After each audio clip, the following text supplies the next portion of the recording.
Welcome to my YouTube channel. आज की video बहुत ही खास वीडियो रहने वाली है, क्योंकि इस वीडियो के अंतर्गत हम कवर करने जा रहे हैं एक्टिव प्रकाशन, जिसे चित्रा प्रकाशन के नाम से भी जानते हैं। उसका पार्ट सेकंड रहेगा। ये पहले पार्ट में हमने 2 क्वेश्चन कवर कर लिए थे प्रश्नावली 1.1 के, जो लेसन नंबर पहला चल रहा है वास्तविक संख्या है उसमें से। तो ये एक्टिव प्रकाशन है, कुछ लोग इसको चित्रा प्रकाशन के नाम से भी जानते हैं। तो इसमें जो प्रश्नावली आपकी 1.2 है, उसका जो क्वेश्चन नंबर आज का 3, 4 जो भी क्वेश्चन इस वीडियो में कवर हो सकते हैं वो सारे हम कवर करेंगे। तो बिना देरी किए चलते हैं प्रश्नावली की ओर। आपकी जो प्रश्नावली है 1.1 अर्थात एक्सरसाइज 1.1 का जो तीसरा क्वेश्चन है वो कह रहा है, तीसरा और चौथा क्वेश्चन सेम ही है। तो देखिए, तीसरा जो क्वेश्चन है वो जांच कीजिए कि क्या किसी प्रकृत संख्या n के लिए संख्या 6 की पावर n अंक 0 पर समाप्त हो सकती है।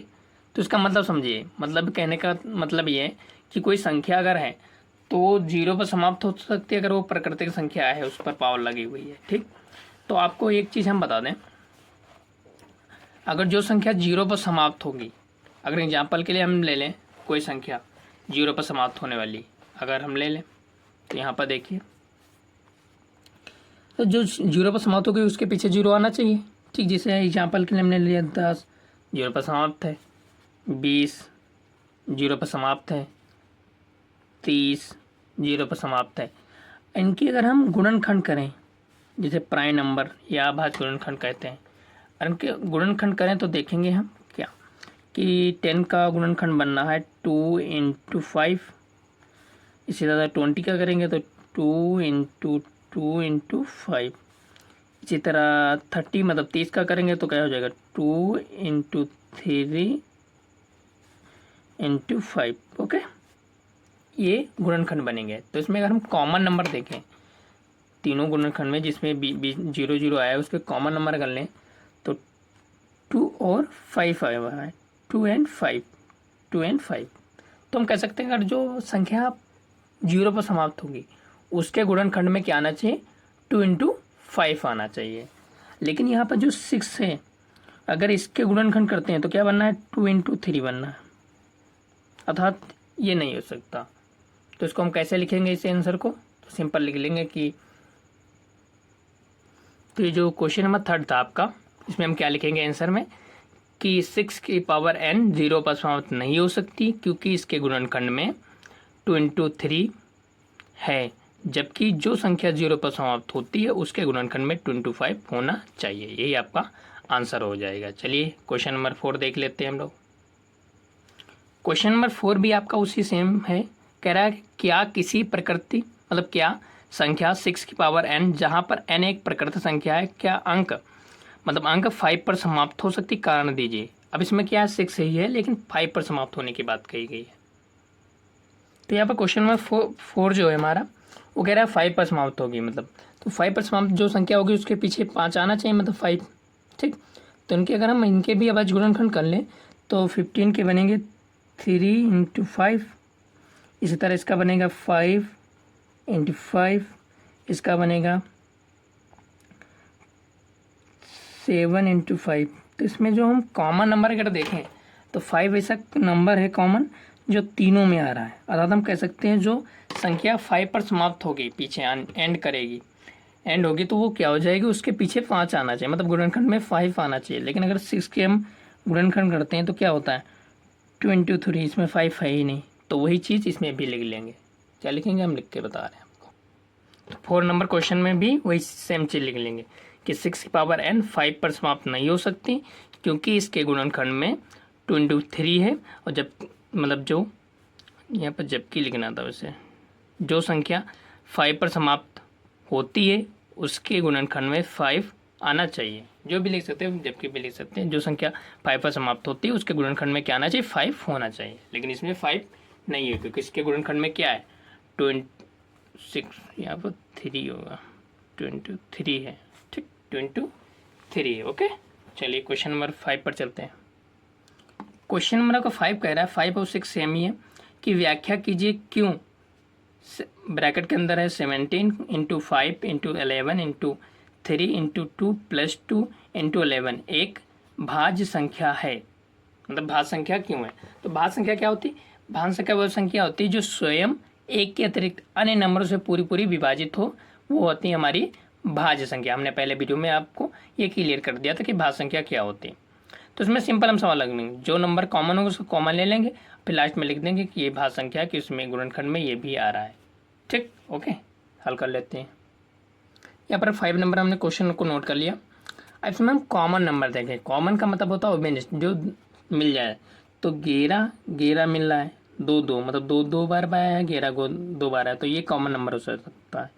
तो 11 को हम लिख लेंगे, इंटू 2 को लिख लेंगे, फिर अंदर बचेगा क्या, तो 17 इंटू 5। 11 को हमने बाहर ले लिया तो 11 को हम नहीं लिखते हैं, 3 को लिख लेंगे। 2 को भी हमने बाहर ले लिया है तो 2 को भी नहीं लिखेंगे, प्लस का 1, 11 को बाहर ले ही लिया तो हो जाएगा। बस इतने करो, ज़्यादा ना करो, इसको गुणा भाग ना करो, मतलब गुणा करोगे बनेगी चीज़ वही, लेकिन इसको ऐसे ही लिख दो, सिंपल लिख दो। क्या लिख दो भी बता रहे, तो सिंपल बस ये लिख देंगे कि यह संख्या भाज्य क्योंकि इसमें एक और सेवम के अतिरिक्त 11 इंटू 2 भी गुणनखंड आया है। तो अभाज्य संख्या क्या होती है, उसके गुणनखंड में क्या आना चाहिए, एक आना चाहिए, और स्वयं संख्या जो वही आना चाहिए। अगर हम अभाज्य संख्या की बात करें तो 2 जैसे ले लें, 2 के गुणनखंड में क्या आएगा, 2 इंटू 1। ठीक, वही संख्या है और 1 आ सकता है गुणनखंड में। इसमें क्या है, 11 भी है, 2 भी आया है। ठीक, तो ये संख्या जो है आपकी अभाज्य संख्या मतलब भाज्य संख्या हो जाएगी। ठीक, बस सिंपल ये। क्वेश्चन नंबर 6 पर चलते हैं हम लोग। क्वेश्चन नंबर 6 भी उसी सेम प्रकार है कि क्या कह रहा है कि व्याख्या कीजिए 7 इंटू 11 इंटू 13 प्लस 13 और 7 into 6 into 5 into 4 into 3 into 2 into 1 plus 5 भाज्य संख्याएं क्यों हैं। तो इसे क्वेश्चन को नोट कर लेंगे, सिंपल सॉल्व कर लेंगे। चलिए चलते हैं क्वेश्चन की तरफ। तो क्वेश्चन नंबर जो 6 है आपका 5 की तरह ही सेम है, तो इसमें भी हम क्या करेंगे, कॉमन नंबर ले लेंगे। तो इस संख्या में कॉमन नंबर क्या है, 13 आई मीन 13। तो 13 को हमने कॉमन ले लिया, अंदर बचेगा 7 इंटू 11, 13 को कॉमन ले लिया तो प्लस का 1 बचेगा, और इसमें हम कॉमन ले लें तो इसमें आपका 5 कॉमन है बस, 5 कॉमन अंदर ले लेंगे, अंदर बचेगा 7 इंटू 6 इंटू 5 कॉमन ले लेते बचेगा 4 इंटू 3 2 1 का मतलब वही होता है, तो प्लस का 1 ले लेंगे। ओके, तो बस वही चीज़ अब लिख लेंगे इसमें भी सेम। तो इसमें भी सेम चीज़ लिख लेंगे कि यह संख्या भाज्य क्योंकि इसमें एक और स्वयं के अतिरिक्त 13 और 5 भी गुणनखंड में आए हुए हैं। चलिए नेक्स्ट क्वेश्चन देख लेते हैं, क्वेश्चन नंबर 7। क्वेश्चन नंबर 7 बहुत ईजी क्वेश्चन है। कह रहा है कि पूर्णांकों के निम्नलिखित युग्मों, युग्मों का मतलब जोड़ा, HCF और LCM ज्ञात करना। चलिए ठीक, तथा इनकी जांच कीजिए कि दो संख्याओं का गुणनफल बराबर HCF गुणे LCM है। चलो हम लोग सॉल्व करते हैं फर्स्ट 7 का फर्स्ट पार्ट को। तो 7 का जो फर्स्ट पार्ट है 26 और 91 मतलब 26 और 91 का अभाज्य गुणनखंड करना है। तो गुणनखंड कैसे करेंगे, सिंपल गुणनखंड हमको पता है करना, अभी तक हमने किया। तो पीछे जो 6 है तो मतलब 2 से डिवाइड होगा, ये 2 के टेबल में जाएगा। 2 एक कम 2, 2 3 6 मतलब 13, और 13 को 13 से कर देंगे, 13 कम 13, ये हो गए इसके। 91 क्या करते हैं, तो देखिए 1 है मतलब 10 मतलब 7 से स्टार्ट होगा, 7 एक कम 7 बचेगा आपका 7 2 9 मतलब 21, तो 7 3 21 13 बचा, और 13 एक कम 13, ये हो गया अभाज्य गुणनखंड। तो बने हैं जिसके वो नोट कर लेते हैं। 26 के आपके गुणनखंड बने हुए हैं, यहाँ पर लिख लेते हैं 26 के बने हुए हैं आपके 2 इंटू 13 एंड बना हुआ है 91 मतलब 91 के बने हुए हैं आपके 7 इंटू 13। ओके, अब देखिए HCF जिसको हम हिंदी में माशा भी कहते हैं, शॉर्ट फॉर्म। क्या होता है, जो संख्या गुणनखंड हमने की उनमें अगर दोनों नंबर कॉमन नंबर जो होता है वही HCF होता है। तो कॉमन नंबर मतलब सेम सेम जो नंबर हो, तो 13 यहाँ पर सेम सेम आया हुआ है, तो ये हमारा 13 जो होगा ये हमारा क्या हो जाएगा, माशा हो जाएगा, अर्थात HCF हो जाएगा। एलसीएम को कहते हैं लासा। ठीक, इसमें जो कॉमन नंबर आता है मतलब मिलता है उसे भी नोट कर लो। उसके बाद जो चीज़ बचा है तो बचा क्या है, 2 इंटू 7 भी बचा है, इसे भी नोट कर लेते हैं। अब क्या इनका गुणा कर लेंगे, 7 दूनी 14, 14 गुणे 13 होता है 182। आप लोग गुणा करके चेक भी कर सकते हैं। अब क्या करना है, हमें जांच करनी है, तो जांच कर लेते हैं। जांच में क्या, दो संख्याओं का गुणनफल, दो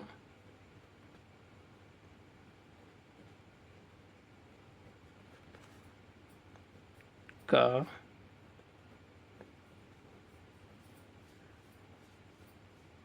गुणनफल बराबर करना है, तो गुणनफल है, गुणनखंड नहीं, गुणनफल होगा यहाँ पर।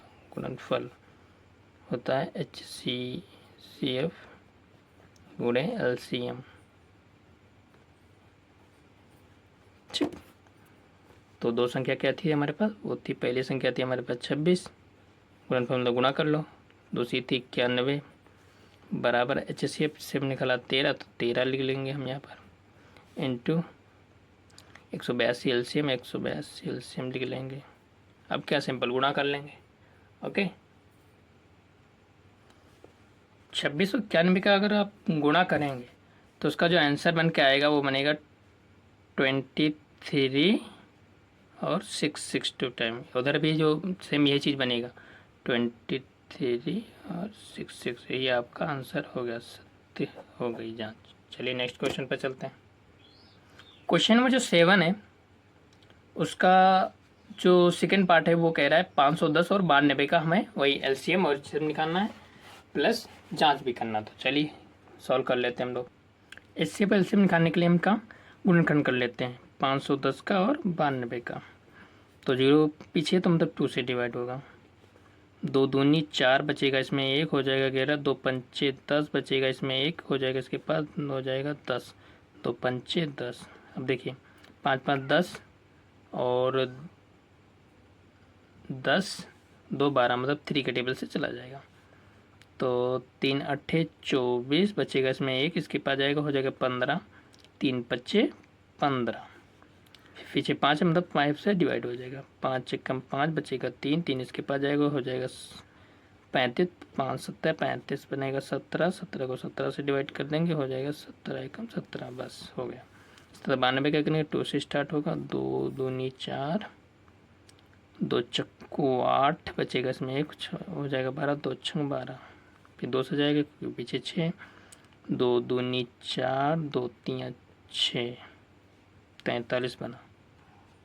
यहाँ पर 4 बार में जाएगा, ये मिस्टेक हो गई, 4 बार में, क्योंकि 2 चक्कू 8 होता है। ठीक, 2 चक्कू 8 और 16। ठीक, तो यहाँ पर बनेगा 2 दूनी 4 और 2 3 6 बना 23, और 23 को 23 से कर देंगे, 23 का भाज्य संख्या है, बस हो गया। इनके गुणनखंड लिख लेते हैं यहाँ पर।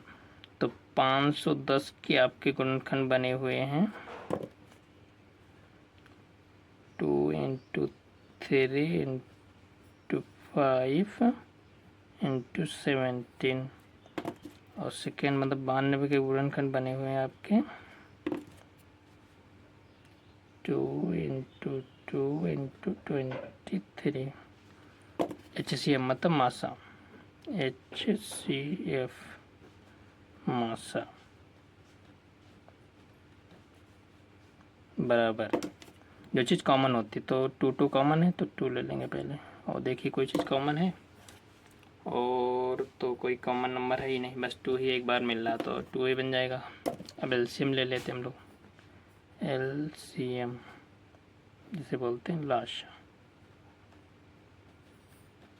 वो क्या हो जाएगा, 2 2 मिला, पहले 2 नोट कर लेंगे, उसके बाद बचेगा हमारे पास, तो बचा हमारे पास 3 5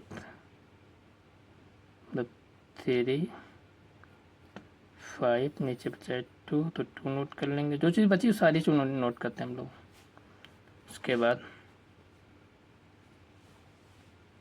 यहाँ पर देखिए क्या बचा, हमने सारी चीज़ नोट कर ली है, बी बचा है 17 और 23, तो 17 इंटू 23।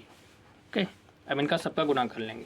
तो जिसमें 5 है उसमें गुणा करना बहुत ईजी होता है। कैसे, 5 दूनी 10, 10 तियाँ 30, 30 दूनी 60, 60 गुणे 17 गुणे क्या करेंगे 60 गुणे 17 गुणे 23 का मल्टीप्लाई कर लेंगे। ठीक, जब इनका आप गुणा करके बनाएंगे आंसर, मतलब आप गुणा कर सकते हैं, तो गुणा करेंगे तो बनेगा आपका 23,460। ओके, चलिए नेक्स्ट क्वेश्चन, मतलब इसका जांच कर लेते हैं हम लोग। जांच में क्या होता है, दो संख्याओं का गुणनफल बराबर HCF गुणे LCM। तो मान रख लेंगे 510 गुणे 92 बराबर हो जाएगा HCF कितना है, तो हमारे पास 2 है, LCM कितना है, तो LCM हमारे पास है 23,460। ओके, गुणा कर लेंगे सिंपल। तो गुणा करने पर जो आंसर में प्राप्त होगा वो बनेगा 46,920। ठीक, इधर भी बन जाएगा वही चीज़ 46,920, यही हमारा सत्य हो गया। ओके, चलिए नेक्स्ट क्वेश्चन को देख लेते हैं हम लोग। क्वेश्चन में जो थर्ड है, मतलब 7 का थर्ड क्वेश्चन, 336 और 54 का अभाज्य गुणनखंड कर से। यहाँ पर क्वेश्चन नंबर जो 7 है उसका थर्ड पार्ट से हमने नोट कर लिया, इसे सॉल्व कर लेते हैं आसानी से। तो कैसे सॉल्व करेंगे, पीछे 6 है, मतलब 2 के टेबल से स्टार्ट होगा। यहाँ पर 2 लिखेंगे, 2 का बड़ा कितनी बार पढ़ेंगे, 3 से ज़्यादा ना, तो 2 का बड़ा एक बार ही पढ़ते हैं। तो 1 कम 2 बचेगा, इसमें 1 हासिल, इसके पास आएगा, हो जाएगा 13, तो 2 छंग 12 बचेगा, इसमें 1 हासिल, तो इसके पास हो जाएगा 16, तो 2 8 16। मतलब जो बार जितनी बार पढ़ा पढ़ते हो नीचे लिख देते। फिर 8 पीछे, मतलब 2 के टेबल से स्टार्ट हुआ, तो 2 8 16, 2 चक्कू 8, फिर 2 से जाएगा 2 चक्कू 8, 2 दूनी 4, फिर 2 से जाएगा 2 दूनी 4, 2 1 कम 2, 3 से चला जाएगा 3 7 21, 7 बचा, तो 7 1 कम 7। ये हो गया हमारा गुणनखंड। इसका कर लेते हैं। फिर ये भी 2 से स्टार्ट होगा, 2 दूनी 4 बचेगा, इसमें 1 1 इसके पास जाएगा, होगा 14, 2 7 14। अब 3 से जाएगा 3 9 27, 3 से फिर जाएगा 3 3 9, फिर 3 से जाएगा 3 1 कम 3। इन संख्या के अभाज्य गुणनखंड लिख लेते हैं हम लोग। क्या करेंगे, 336 बराबर 54। 36 के गुणनखंड बने 2 into 2 into 2 into 2 into 3 into 7। 54 के बने 2 इंटू 3 इंटू 3 इंटू 3, बस क्या HCF। इससे बराबर क्या होता है, जो कॉमन नंबर हो। तो इसमें कॉमन नंबर 1 2 मिल रहा है आपका, 1 मिल रहा है, ये यहाँ पर 3 और कोई भी कॉमन नंबर नहीं मिल रहा, तो ये लिख देंगे 2 इंटू 3 इक्वल 6। HCF हो गया। LCM बराबर, जो चीज़ मिलती है उसे पहले नोट कर लो, 2 इंटू 3 नोट कर लो। उसके बाद बचा क्या हमारे पास, 1 2 3, 3 बार 2 बचा है, तो 1 2 3 हमने कर दिया, गुणे 2 बार 3 है, तो 3 इंटू 3, फिर क्या बचा हमारे पास 7, तो 7 नोट कर लिया। ठीक, यहाँ पर 7 हमने नोट कर लिया। ओके, अब देख लीजिए, इसको गुणा कर लेते हैं। 2 3 6, फिर 6 दूनी 12, 12 दूनी 24, 24 दूना 48। ठीक, अब गुणा और कर लेंगे अभी। तो गुणा अगर करवाएंगे तो इसका आंसर जो बनेगा वो बनेगा 3024। ओके, 3024। ओके, अब क्या करना है, हमें जांच करना है। तो जांच करना मतलब दोनों संख्याओं का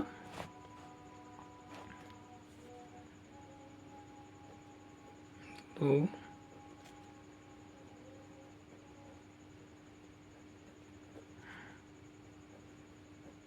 का गुणनफल।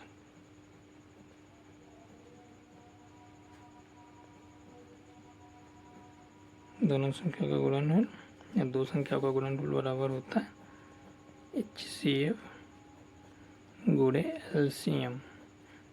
मान रख लेंगे, दो संख्या कहती है हमारे पास 336 गुणे 54 बराबर हो जाएगा। एचसीएम निकला हमारे पास 6, एलसीएम निकला 30, 24। अब किसी भी एक संख्या का गुणा करके दोनों संख्या के आंसर सेम होंगे। अगर मान लो इस संख्या छोटी, इसको नोट करें तो 6 चौक 24, 24 का 4 हासिल में 2, 6 दूनी 12, 12 दो 14, 14 का 4 हासिल में 1, जिसे फिर मतलब बचेगा 1, जो 1 नोट कर लो। 6 का पड़ा 0 बार 6 और 0 में 1 ऐड करूँ 1 ही रहेगा।